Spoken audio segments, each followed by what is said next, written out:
This is Isha Big Brother Boomerang from 410 Line Dancers. This is 410 Line Dancers TV. And today we are talking to Bernadette Burnette. And if you don't know, she is not only a legend.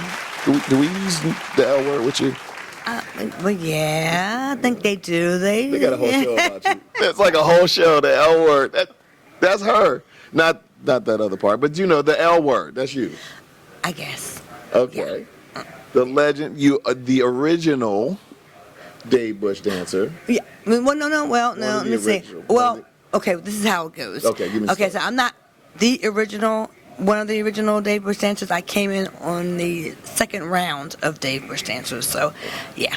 Okay. So she's Dave Bush dancers 2.0, which one we like. We're like version 14, 17, 24 or something, but you like 2.0. We like 2.14, 17.19, something else. You 2.0 though. Yes. Brooklyn Ed and I came in at the same time. Wow. Back in 98.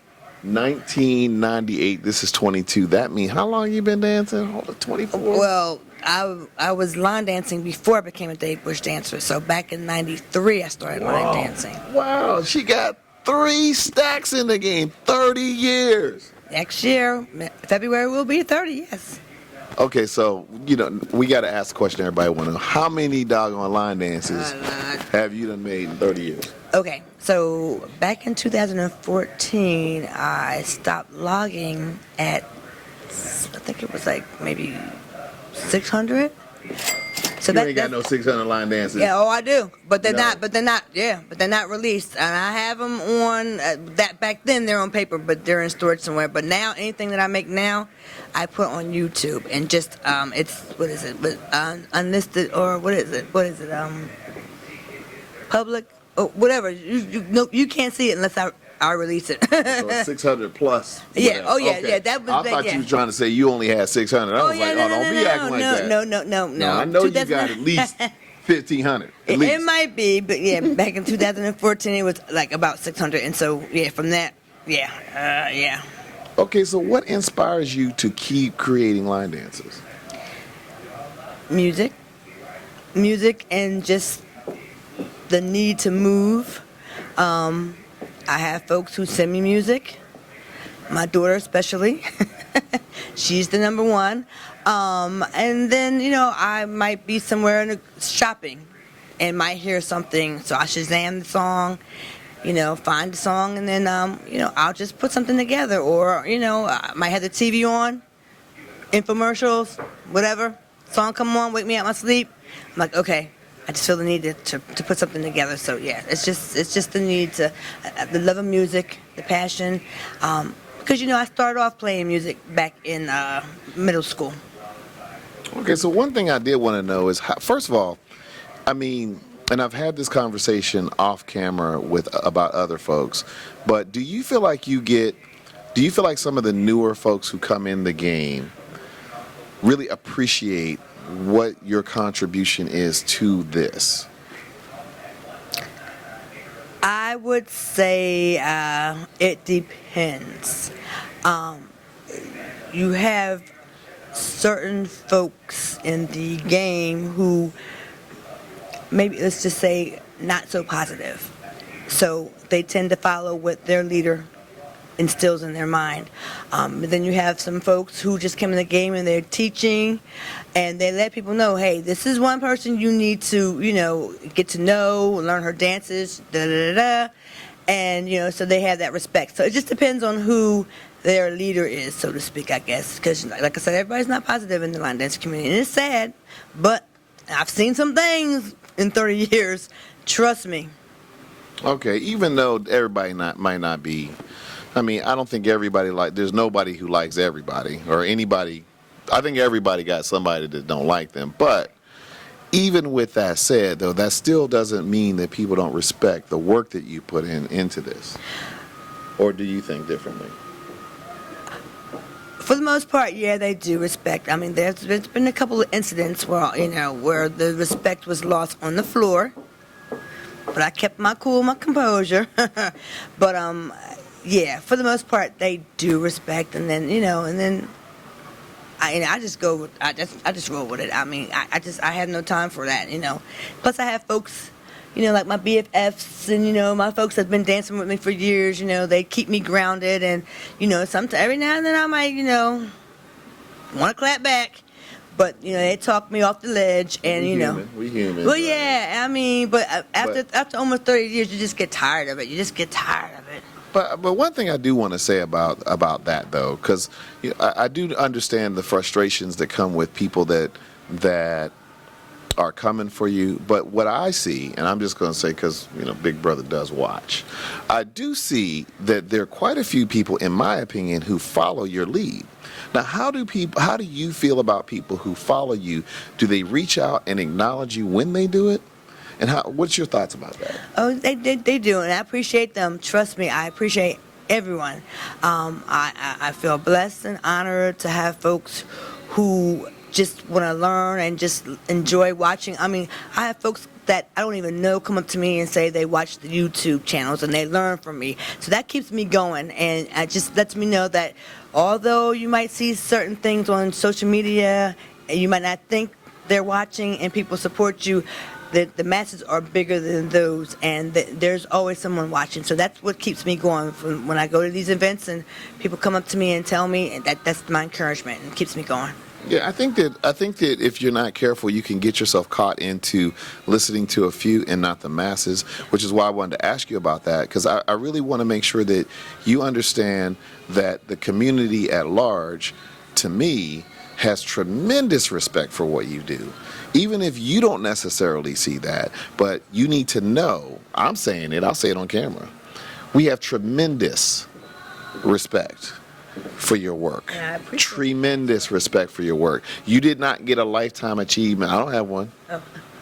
I need one. It's coming. Mike Womack, I need a lifetime achievement. But It's coming. Either way, you got one, I don't. So there's a reason that you got one. I don't feel a way about that, but there's a reason that you got one. So I'm wondering, is it possible that we don't spend our time worrying about folks who don't like us and mess around and ignore the folks who do love us?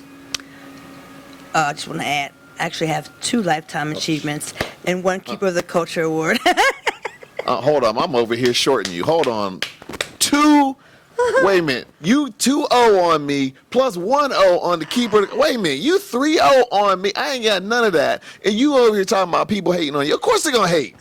Yeah, but it's sad though, because I come from a family that, you know, we just love everybody. We love on everybody, and you know, I might not even know you, but I'm going to come in the room and give you a hug and speak. So it bothers me when, you know, I hear people, you know, say things and they don't even know me. They judging me, don't even know me, but once they get to know me and talk to me, they're like, you know, they see. I really want you to, you know, I really don't want to try to tell you what to do because, I mean, you done forgot more than I know. But what I will say is, if you're getting those kind of acknowledgments and awards, and then that's not even talking about the relationships you have with the musical career and the musicians, the Peabo Brysons, and a lot of the other people that you've collaborated with and make dances with that most of us could only dream of, I'm telling you, you're probably getting more love than you're probably giving credit for.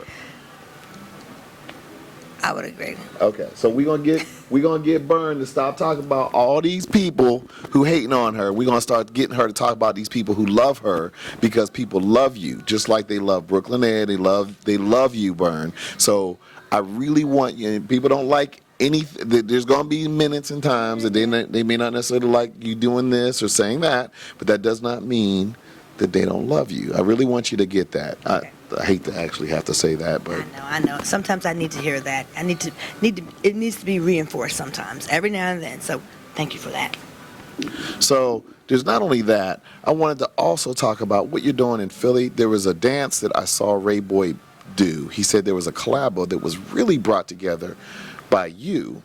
And there were 7 choreographers that came together on this wonderful dance. And when he did the dance, he called everybody out, starting with you. Talk about that. That's Ray. I call him Rayster. His brainstorm. That's oh Lord. That's a very advanced dance. Let's just say. And I still have yet to learn it. These knees aren't allowing me to do so right now. I mean, I have to modify some things, but yeah, I mean, yeah, he had some great choreographers to put that project together. Yeah, it's just a little too much for me right now. I'm gonna be honest. But yeah, I mean, it's a nice dance. You know, Ray comes up with these ideas, and you know, he makes it happen because he wants that solidarity and that you know that love together type of thing going on. That's what he wants to do, and I mean, that's how it should be. Wait a minute, was your name in that? Did you not have any solidarity and love in that? I mean, I did. I put a part in there. Okay, let's not my be... part. My part's probably the easiest part in the dance. Don't nobody know whose part is what part? Oh, Well, I'm telling you, my part's the easiest part. there ain't no easy parts in that dance. I'm telling you. My part's the easiest of the easy. I'm telling y'all, if y'all see that dance, there's no easy parts to that dance. No, he's not lying. Yeah, that dance, like I said, is an advanced dance, but it's nice, but it's an advanced dance. So how do you power through the injuries and the aches and pains that comes with 30 years of doing this? Yeah, well, it's hard. But a lot of meds, ice, what they say, rice? Yeah, that's what I have to do right now, because actually I need 2 knee replacements. So, but because of the love of dance, I just do what I can do, as much as I can do. I have to modify things right now. So I just try to keep on pushing on as best as I can. I mean, I can't stop. I can't stop. So one thing I will say to you guys out there, believe me, if Bernadette stopped dancing or something ever happened where you couldn't dance, it's a lot of times people wait till you're dead or you can't do it before they start showing you. Don't wait. Burn needs a love now. So y'all be thinking that folks don't need this love. That is not true. We all need it. Yes, we do. Yes, we do, and it keeps us motivated and keeps us going. So just, take the time. Just you see somebody walking down the street or whatever, smile to them. Give them a smile and a wave or a hug. I mean, you never know. That could make somebody's day. So if you stop line dancing, just for the sake of conversation, you got your knees replaced, would you stop line dancing in terms of, like, are there other challenges that you could take on to continue in this journey, or would you just kind of stop altogether? Oh, no, I'm going to keep on going, continue. Okay. I guess by me being somewhat disabled or handicapped, it's teaching me how to do things in different ways. I'm coming up with different ideas. So, my dances, anything I create now, it's a little bit more. Not saying that all my dances back in the day when I was able to dance the way I was were complicated. They weren't. I tried to make things maybe with a little trickery, might be a little harder than anything. It wasn't nothing super, super hard, but now things are like a little bit more like easy, like short and easy. And then, I try to look at a different demographic area, like, adults with disabilities. They want to line dance too. So, sometimes I have to modify certain dances where we might have to do a 4-wall. I'll make it a 1-wall because they might get confused with and it's just teaching me it's making me think of different ways to be more creative with the line dance, especially with the beginner stuff. So, yeah. We've been talking to the legendary Bernadette Burnette out of Philadelphia, PA. We talked about her dance with Sensei. Ray Boy. Yes. The racer. Oh, let me just say though, I'm really East Norriton. Oh, I'm sorry. That's okay. It's a joke. So long review. Every time Butch used to interview me, I'd be like, he's like, Philadelphia. Nope. East Norriton, Norristown area. That's really where I'm from. But we just say Philadelphia because it's broad. And I'm about 30 minutes away from Philly, but I'm still Philadelphian. Hey, so Philly, representing Philly. All right, and you still have your normal class in there? You still teaching at your normal spot? Yeah, mostly beginners in East Norriton. Well, no, that class is in Norristown. Actually, they requested a second class, so I'll be doing 2 classes, which is good. I have a 4th Sunday event called the All Request Throwdown in Norristown. We call it Artin for short, and that's usually the 4th Sunday in Norristown at the gym where I teach, 3 to 7:30. We do like a little mini class, and my boy Earl Miller Jr. Hey Earl E. The infamous. That's the infamous E. He helps me with the teaching, and because I I can't stay on the floor for long periods of time because of my knees, so he helps me. He's a very big help. So he helps me lead off the dances and teach and everything. So yeah, come join us every fourth Sunday, 3 to 7:30, $10. Bring your chair, food, drinks permitted. See you there. So the last thing I want to ask about this controversy. Controversy. The nasty girl. Okay, so I'm setting the record straight. The nasty girl is, no, let's reverse that. The wobble is not the wobble. It's the nasty girl, which originated from Philadelphia, PA, from Butterball's posse. Okay, Butterball is, well, he was, God rest his soul, a legendary radio personality from our radio station, WDAS 105.3. He had a little posse called Butterball's Posse, and that's actually where I got my line dance career started. I used to party with them. Back then, we might have had 5 line dances. We recycled those dances to whatever song fit, and Nasty Girl was one of those dances that we would do all the time. And then Dave Bush, who actually kind of like got the credit for it, he used to party with Butterball's Posse. And because he was the one who always went out all the time, he kind of got credit for the dance, but it's really Butterball's Posse, but they all, like I said, all one big family, so he got the credit too. But it's the Nasty Girl, and it actually went to the song You Better Think by Lynn Collins. So, just so y'all guys know, the wobble is not the wobble, it's the Nasty Girl, and there is a YouTube video of me teaching the Nasty Girl before the wobble came out. I can't remember the year, but I've seen that video, and the reason why I bring that up, and this is bigger, as big as you are, this is actually bigger than you, because there was a big controversy about a year ago about TikTok. This is specifically on TikTok, about a lot of times choreographers like yourself would make dances on TikTok, and then other people would take them and then they would blow them up, and you would never get credit. So this is bigger than Bernadette, Burnette, or even soul line dancing. So this is happening with a lot of creators, and I don't know if you saw about the TikTok boycott that a lot of African American choreographers boycotted about a year ago. No, this is a real thing. That's why I bring it up. So what I really want to make sure that folks understand, especially you and anybody else who creates a lot, is that when you create, you may want to consider getting it copywritten so that this doesn't happen. That's why I bring it up. Imagine me copywriting all my dances. I'll be broke. But no, I do get that. Yes, it makes sense. And you know, it's funny, I can't remember her name for the life of me. It escapes right now. But the young lady who actually made the dance from Butterball's Posse, I had spoken with her, and I'm like, you know, that's a shame, because, you know, dude was getting he got paid off of that wobble. He got paid. And, you know, and it's her dance, and she's just like nonchalant, like, well, it's okay, you know. I'm like, girl, you better than me. But yeah, so that would be word of advice, to get your work copywritten if you can. A little too late for me. I mean, but I guess anything that I create now, I guess I could look into that.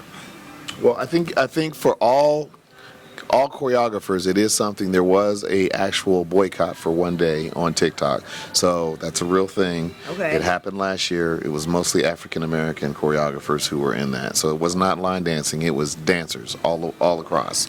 So it's a real thing. Unfortunately, I hate to have to tell you about that, but what do you think about? So for me, I see the Earl Millers, the Shawana Moores, I see N5678. I see some of them who really, in my opinion, are really following in your footsteps. Do you hear from them? Do they acknowledge your? Because to me, again, if you're sitting here thinking that folks don't love you, I'm telling you, I see them three, and 5678 is as big as it gets, and to me, they're following in your footsteps in a lot of ways. So maybe they have not reached out to you and said, hey, Bern, we're following in your direction. But those of us who are watching can see that. Can you see that? And does that make a difference to you? Well, Earl, you know, he stays in contact with me constantly, and he always says, you know, he gives myself and other folks credit to making him the person that he, you know, choreographer and dancer that he is. But yeah, I mean, it just makes me feel appreciated. Again, once again, it just helps me continue on because, I know that, I might be making a difference for somebody. So that just keeps me motivated to keep on moving, even when I want to stop. We've been talking to the legendary Burnette. Please like, subscribe, give us a comment, keep us informed of what you think about the conversation. And if you don't hit that bell, Burnette might come over there and she might snatch your trophy too, because she's been snatching people's trophies. Yeah. And hey, hit me up. YouTube, BABURNETTE 38. So that's BA Burnette 38. I'm on Instagram, Sexy B, and that's SECSYB. And I do have a website. It's not updated because I can't remember the password. I'm just being real. But you can check it out. It does have some important information, and that's belovestocreate.com. So that's BLOVESTOCREATE.com. And let me see, I'm on Facebook, Burnette. And I'm not on TikTok. Not yet, anyway. And I think that I have Twitter. I think that's under Beloved to Create too, or just looking for my name. And I do have what's the other Snapchat, but I don't really use this. So hey, you can find me. Just look me up, YouTube. No, Google me. You'll find me. Yeah, hit up Burnette. Show her some love. She needs it. We all need it. And we will see you on the next episode. Hey, see you.